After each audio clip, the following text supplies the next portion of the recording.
بسم الله الرحمن الرحيم الحمد لله رب العالمين والعاقبة للمتقين ولا عدوان إلا على الظالمين والصلاة والسلام على أشرف الأنبياء والمرسلين نبينا محمد وعلى آله وصحبه أجمعين سلام الله عليكم ورحمة الله وبركاته أهلا وسهلا بكم toujours dans cette 38e leçon intitulée l'interdiction d'invoquer autre qu'Allah tabaraka wa ta'ala.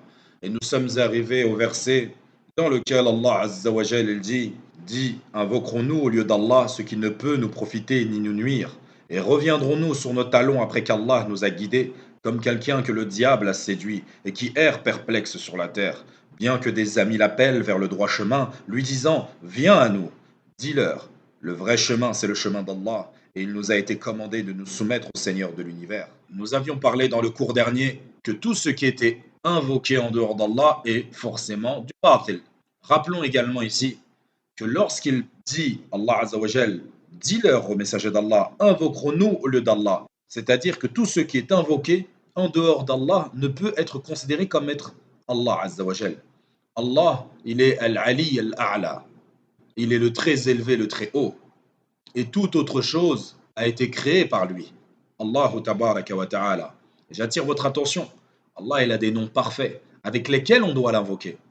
Même si certains s'obstinent à dire que parmi les noms d'Allah, Dieu en fait partie, je reste sur l'avis de Shir Farqos, Hafidahullah, et d'autres savants, Lajna ad-Daima fi Saoudiya, que le nom Dieu ne fait pas partie des noms d'Allah. Allah, c'est un nom propre qui lui suit et qui regroupe l'ensemble de ses noms. Le fait qu'il soit Ar-Rahman, Ar-Rahim, Al-Malik, Al-Halim, Al-Quddus, Al-Sami', Al-Basir et j'en passe, tous ces noms reviennent au terme Allah et en rien ne reviennent au terme Dieu.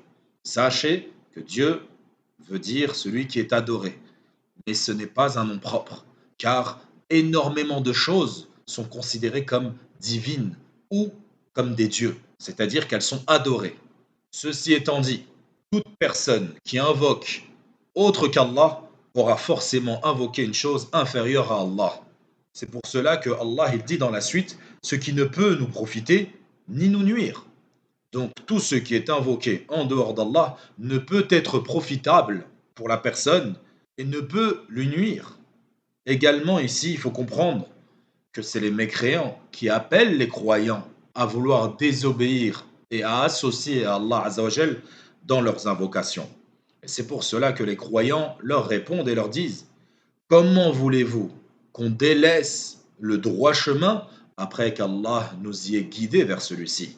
Puis dans le verset qui suit, Allah Azzawajal il nous dit ceux que vous invoquez en dehors d'Allah sont des serviteurs comme vous. Invoquez-les donc et qui vous répondent si vous êtes véridique. Cela est dans Surat Al-A'raf. Cette mise en garde contre l'invocation à autre qu'Allah est souvent mise en avant dans le Coran. Elle est l'une des plus grandes fitnas de l'humanité. La plupart des gens qui associent à Allah Azza wa Jal, ils vont associer à Allah Tabaraka wa Ta'ala en invoquant des pieux ou les tombeaux de ces gens-là ou encore les représentations de ces pieux, que ce soit par la pierre, que ce soit par la cire, comme aujourd'hui en Europe au musée Grévin, billah, et cela comme ce fut le cas à l'époque de Nuh alayhi salam, qui dans un premier temps son peuple avait façonné des statues qui étaient à l'effigie de ces pieux, pour se rappeler que c'était des pieux et qu'il faut les imiter. Donc se rappeler de leur existence. Puis les siècles sont passés et voilà que les générations qui sont venues après sont tombées dans l'association à Allah Azza wa Jal. Dans le verset cité précédemment, Allah Azza wa Jal menace ces gens et il leur dit Allahu tabaraka wa ta'ala fad'uuhum falyastajibu lakum. Invoquez-les donc et qu'ils vous répondent si vous êtes véridique. Mais attendez-vous à une réprimande, à une sanction, et pas n'importe quelle sanction. C'est l'enfer éternel, wa'iyadhu billah. Celui qui meurt en invoquant autre qu'Allah, il va en enfer éternellement. Car na'am, en aucun cas, ce que vous invoquez en dehors d'Allah ne vous répondra. Allah ne dit-il pas dans le Coran أَمَّن يُجِيبُ الْمُضْطَرَّ إِذَا دَعَاهُ وَيَكْشِفُ السُّوءَ وَيَجْعَلُكُمْ خُلَفَاءَ الْأَرْضِ أَإِلَٰهٌ مَّعَ اللَّهِ قَلِيلًا مَّا تَذَكَّرُونَ. N'est-ce pas lui, Allah, qui répond à l'homme en détresse lorsqu'il l'invoque, et qui enlève le mal, et qui vous fait succéder sur la terre génération après génération? Y a-t-il donc une divinité avec Allah? C'est rare que vous vous rappeliez. Allahu musta'an. Puis Shir nous donne un énième verset qui prouve l'interdiction de l'invocation envers autre qu'Allah. Le verset dans lequel Allah Azza wa Jal il dit ولا تدع من دون الله ما لا ينفعك ولا يضرك فإن فعلت فإنك إذا من الظالمين. Et n'invoque pas en dehors d'Allah ce qui ne peut te profiter ni te nuire. Et si tu le fais, tu seras alors du nombre des injustes. Ici, lorsqu'il dit et n'invoque pas, ce n'est pas un conseil, c'est une interdiction d'invoquer. Je t'interdis d'invoquer en dehors de moi, c'est-à-dire en dehors d'Allah. Et ceci est un la nahi, c'est un nom d'interdiction, et non pas un nom de négation ou de recommandation. Sachez que cette interdiction est dirigée vers le prophète sallallahu alayhi wa sallam et vers l'ensemble de l'humanité. Le prophète qui est un être parfait, qui est infaillible, qui est compté parmi ceux qui sont mis en garde à ne pas tomber dans le shirk. Donc que devons-nous penser de nos personnes? Que devons-nous penser de nos situations personnelles? À quel point devons-nous être sur nos gardes pour ne pas tomber dans cela et faire partie justement des injustes? Naam. Puis le verset dans Surat Ar-Ra'd, Allah Azza wa Jal il dit له دعوة الحق والذين يدعون من دونه لا يستجيبون لهم بشيء إلا كباسط كفيه إلى الماء إلى آخره. Allah tabaraka wa ta'ala nous dit, à lui l'appel de la vérité. Ceux qu'ils invoquent en dehors de lui ne leur répondent d'aucune façon semblable à celui qui étend ses deux mains vers l'eau pour la porter à sa bouche, mais qui ne parvient jamais à l'atteindre. L'invocation des mécréants n'est que vanité.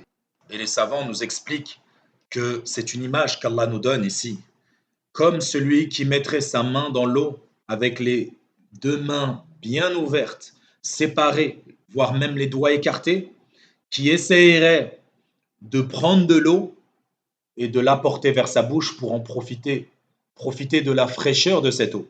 Il ne pourrait boire de cette eau. Et celui qui invoque en dehors d'Allah, ou qui invoque autre qu'Allah, ou qui invoque par des noms qui ne sont pas ceux d'Allah, il est semblable à celui qui met ses mains et qui cherche à se rafraîchir.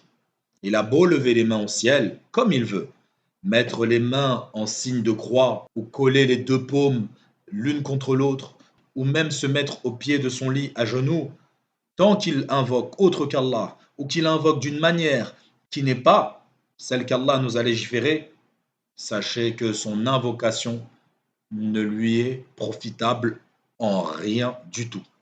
Wa'iyadhu billah. Et ce verset également, parmi les fawaïd également de ce verset, c'est qu'il commence ce verset comme il a commencé dans Surat al-Fatiha, lorsqu'il dit Iyyaka na'budu. Et c'est toi seul qu'on adore. Et ici, il fait la même chose. Et à lui appartient l'appel de la vérité. Il n'a pas dit la vérité lui appartient. Comme dans Surat al-Fatiha, il n'a pas dit nous t'adorons, toi, ô Allah. Mais il a plutôt dit c'est toi seul qu'on adore. Comme ici, à toi seul, à lui seul appartient l'appel de la vérité. Quel est l'appel de la vérité? L'appel de l'unicité. Et ceci met en évidence la singularité, la particularité que la seule voie qui est véridique auprès d'Allah, c'est le tawhid d'Allah Azza wa Jal lui-même. Et ce qui implique également, ça implique implicitement que si l'appel de la vérité appartient à Allah, qui est son tawhid, cela veut dire que l'appel du faux appartient à Shaitan, à autre qu'Allah Azza wa Jal.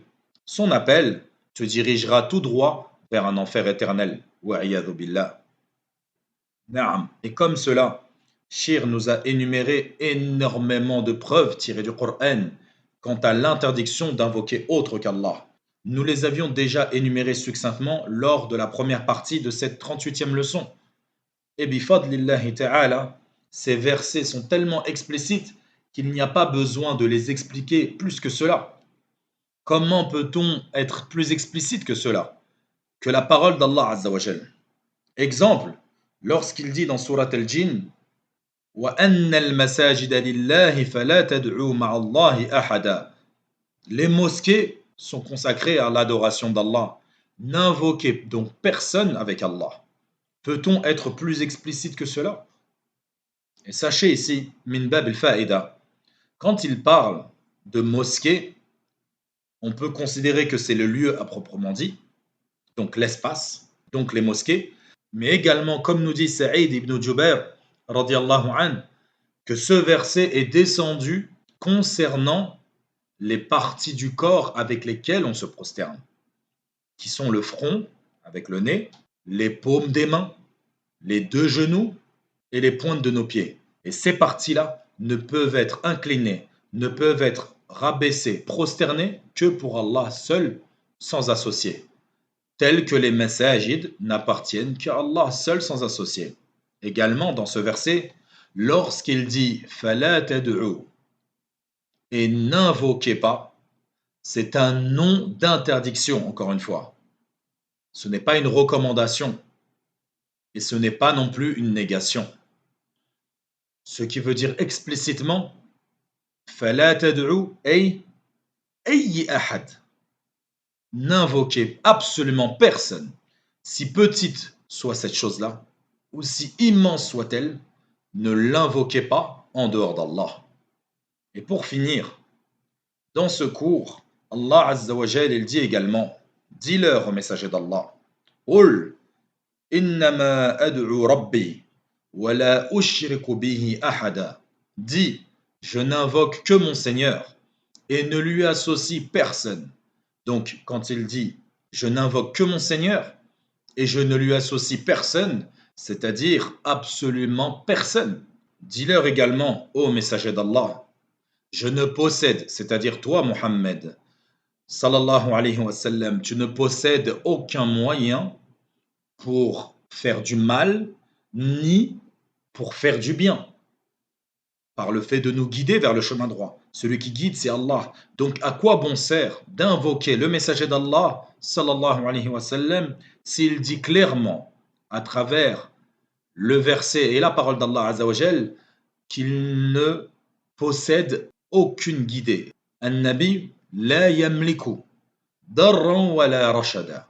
Il ne possède ni la capacité de faire le mal, ni la capacité d'accorder la guidée. Donc si lui-même, qui est le plus aimé d'Allah, la créature la plus parfaite, celle qui n'a jamais commis d'association, qui a été choisie par Allah Azza wa Jal, le créateur de cet univers, et qu'il l'a sélectionné parmi tout cet univers, parmi tout ce que contient cet univers, Muhammad ibn Abdullah ibn Abdul Muttalib ibn Hashim al-Qurashi, c'est la meilleure des créatures. Il ne mérite pas d'être invoqué. Comment peut-on l'invoquer ou invoquer encore moins que lui? Wa'iyadhu billah. فنكتفي بهذا القدر اليوم ولنا بقية. Et on complétera cette leçon avec les preuves tirées de la sunna authentique de notre bien-aimé salawatullahi wa salamun alayhi. فبارك الله فيكم إلى هناك وصلى الله وسلم على نبينا محمد وعلى آله وصحبه أجمعين.